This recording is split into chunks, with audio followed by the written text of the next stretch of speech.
Hey guys, so I wanted to give you a little bit of an overview. I've had a lot of questions about this recently. What I use as a planner or what I use as a teacher binder. I have what's called a Preppy teacher binder bundle pack on my TPT store, and I will link that below for you. And I wanted to give you an overview of what I personally use and what works best for me.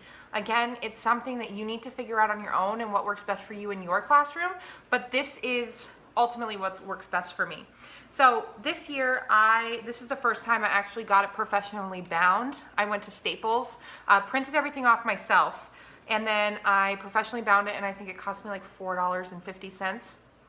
A lot of schools have these binding machines, but because it is such a big chunk of paper, as you can see, I decided just to get it professionally bound so it doesn't fall apart on me. In the teacher binder bundle pack, you have over 45 different customizable and editable covers and binder dividers, section dividers. So I chose this one because, I mean, if you know me, you know I love pineapples. So I have this, obviously put my name on it. And then the first thing I have here, I have this little divider, and you can write on it. I think I got it at Michael's or something. I'm not totally sure. And then this cute little pineapple paperclip, Hobby Lobby. Then I have the teacher information piece because odds are I'm going to lose this somewhere in the school, so it's probably a good thing that all of this is in there so they know where to return it. Again, this is everything that you see here is editable to your own preferences. So I have this. Then my first section I have is stuff for my Fairways and Chalkboards brand. So I have TPT planning sheets here for the entire month, maybe things that I'm looking to do, sales I'm throwing, new bundles that I want to put together. This is more for brainstorming purposes. Same thing goes for my blog and my website. So I have from July to June, I have a planning sheet. This is all editable and customizable for what you need and what you're looking to do. And then I also have these note sheets, brilliant ideas and awesome notes with this cute little pineapple here. I'm a person who I prefer pen and paper. I like to write my ideas down. So I put in a bunch of these into my binder so that I can take notes whenever inspiration strikes. So I have this included. And I have a whole bunch of these. I don't really know how many I put in here. I think 12 or so. And then my next part that I have is the calendar.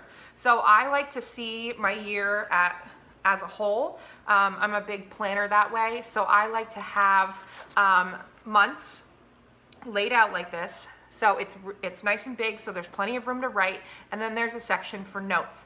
I have this from July 2017 through June 2018. And again, this is all customizable. If you want to write in it on your computer, that's fine. Again, I like pencil and paper. That's just my personal preference. And then, of course, is the lesson plan portion of my binder. This is the biggest thing. This is what takes up the most room. I like to write everything out. I'm going into my third year of teaching, and something that I found that really works well for me is to make sure that I write everything down so that I know what I'm supposed to be doing. I'm a big planner, and that works well for me. So I have plenty of space to write. I need a lot of space. I change things all the time. I cross things off. I have a bunch of personal stuff going on, so I make sure that everything is written down. I also, it's blank here for the week of, and that is so that you can write in whatever week you start school. You can leave out weeks that you aren't in school for vacation, whatever works best for you, and I'll just write it in. So I have this, and I have one for every single week of the school year. So that's the biggest chunk, as you can see. My next part of my binder is I have rosters and grades. Again, huge part for a teacher, of course. This is all editable. So I have my homeroom roster, and then what I have is my what I have is my 4 different classes. I teach 4 classes every single day, and so this will hold the roster. I haven't typed mine in yet because I don't usually get my student lists until a couple of days before school, and even then it changes within the first couple of weeks. So I prefer to handwrite them in, and that way I can write in the kids' nicknames, what they prefer to be called, all that good stuff. So I have my class roster. Then the next thing, I have student passwords for any websites or programs that we're using. I like to have that on hand. And then I have the grade sheets. I don't have a ton of grades during the year, and usually I only use this when I'm checking off homework or going around and checking off that kids are supposed to be doing what they're doing. So I only have 4 sheets per class, and that is fine for me for the entire year. I don't even think I would use this much. Again, it's whatever works best for you. So I have that for every single class. So it's just duplicated 4 times. Then I have special education. I do have a separate confidential binder which holds all of my IEPs, 504s, and health plans.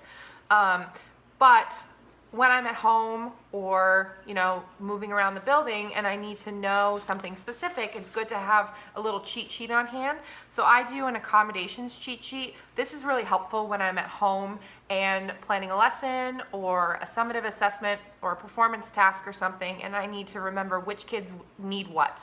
So if I need to make any modifications prior, it's good to have this on hand so I know what I need to do to make sure that I accommodate all of my students. So I have this available. Again, this is completely editable and customizable, and it's all within the bundle. I also have student medical overview. Again, I have the entire confidential binder, but if I just need to see something quickly, I know that it's here and I know that I can access it because this thing will go everywhere with me. And I have enough space for 12 students, I think. Math isn't my strong suit, don't hold me to that. Then I have necessary information, and this is more miscellaneous stuff that a teacher does need or want, but doesn't necessarily fit in the other sections. So I have my daily schedule. Now, I haven't typed this in yet because we're going to a new schedule for next year and I don't know what it is. So I'll handwrite it in whenever I get it, but I have my daily schedule, and then I have our classroom fire drill list, which of course is really important.